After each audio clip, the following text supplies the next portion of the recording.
There are an estimated 3 million shipwrecks littered around the world's oceans. Some are so obscure they have become world famous. Others are seemingly forgotten. From a ship precariously perched on the rocks of Sentinel Island, Alaska, to a shipwreck over 1,000 feet from the ocean. Here are 5 of the most fascinating shipwrecks in maritime history.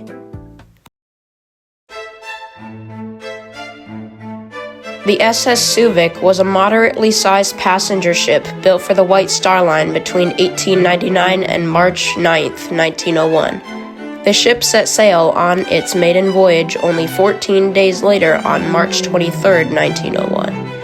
The Subic was the last of a class of 5 ocean liners deemed the Jubilee class. No major issues struck the Subic until February 2, 1907, when the vessel departed from the port of Melbourne. The new Subic should have been destroyed on this voyage, but fate intervened.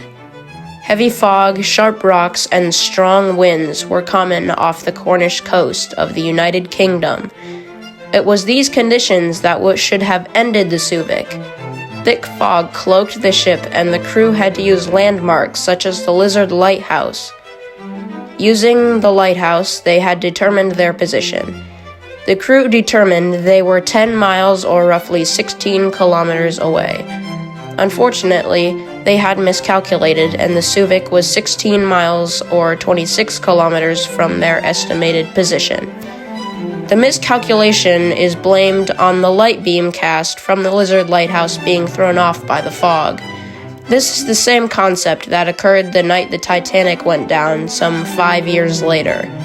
Suddenly, rocks were sighted in front of the ship, and attempts were made to avoid them. However, these attempts came too late as the Subic became jammed firmly on the reef. Fortunately, there were nearby lifeboat stations, and everybody was successfully evacuated from the ship. The same could not be said for the SS Subic. The bow was damaged, but surprisingly, most of the machinery, like the engines and boilers, were intact. So it was decided that the ship would be salvaged. Many vessels attempted to pull the Subic off the rocks, but it was too firmly stuck. The ship even ended up farther stranded when winds and waves pushed her further into trouble. There would need to be a different way to salvage the ship than simply pulling it from where it was. So the Liverpool and Glasgow Salvage Company decided on a bizarre new method. The Subic would be deliberately cut in half, and the undamaged stern section would be towed or sailed to a shipyard, leaving the damaged bow behind.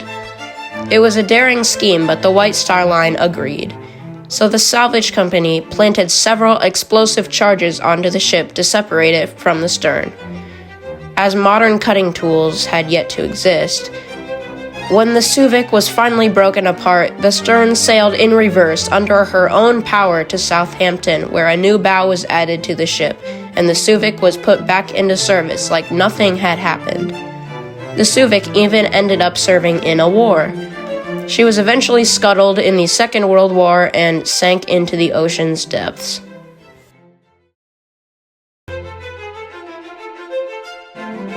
The Princess May was a small steamship built in 1888, originally named the SS Cass by the Hawthorne, Leslie and Company. The ship served along the Chinese coast for many years, operating under several different names. The first major event in the vessel's career happened when 1906 came around. A major rebuild happened involving an installation of an entirely new superstructure. The ship was eventually put up for sale and purchased by the newly formed Canadian Pacific Railway Coastal Service. It was the first ship ever owned by the company. Now, Princess May would not encounter a disaster until August 5, 1910, when she departed from Skagway, Alaska, carrying 80 passengers and around 70 crew, along with a large shipment of gold. There was heavy fog in the area in which the vessel was sailing in, and she suddenly ran aground off the coast of Sentinel Island, Alaska. It was high tide when the vessel ran aground, so she began to sink.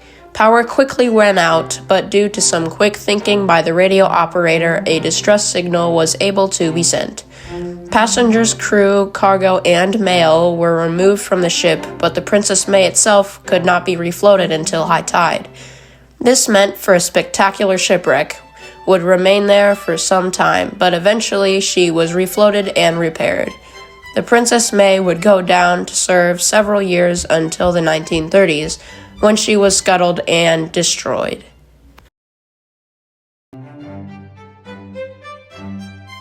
The SS Edward Boleyn was a passenger cargo liner built in the late 1800s for the Boehm and Voss Company in Hamburg. Launched on the 23rd of October 1890, the Boleyn would operate from Hamburg, Germany to parts of West Africa. But in blinding fog on September 5, 1909, she unexpectedly ran aground on today is what is called the Skeleton Coast. Over time, sand built up around the ship as dunes built up the shoreline. It is unclear if anyone perished in the grounding. Today, the SS Edward Boleyn lies over 1,300 feet or 400 meters from the shore.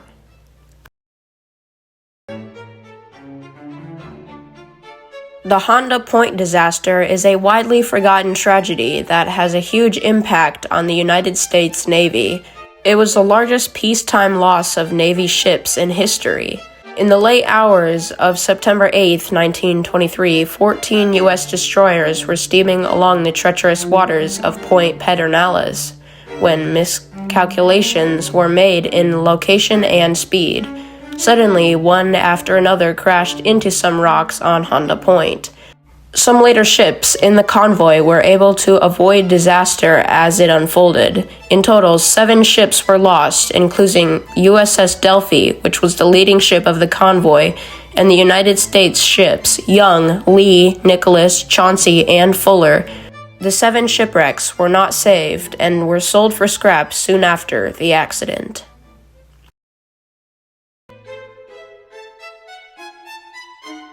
The America was an engineering masterpiece with the latest safety features and modern technology.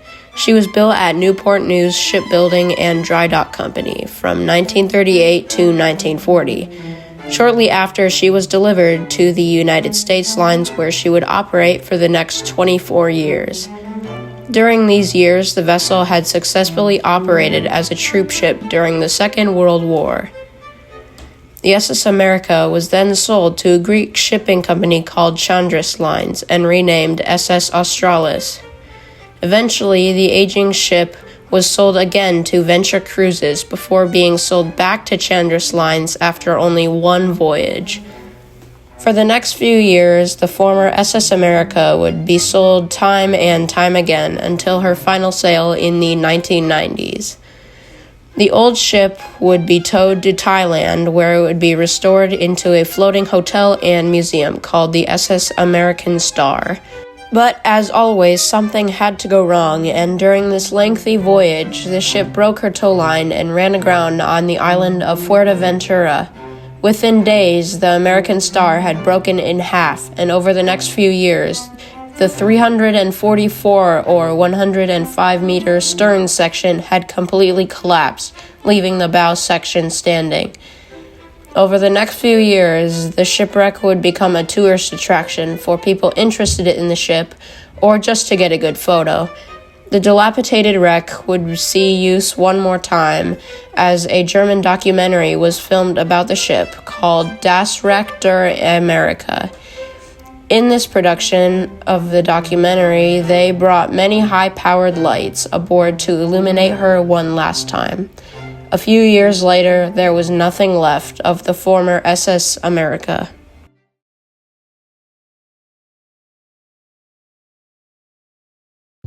Thank you for watching. I hope you learned something new, and if you did, support the channel with a thumbs up or go a little further by subscribing to not miss any upcoming videos. Anyway, thank you for watching, and I will see you again next time.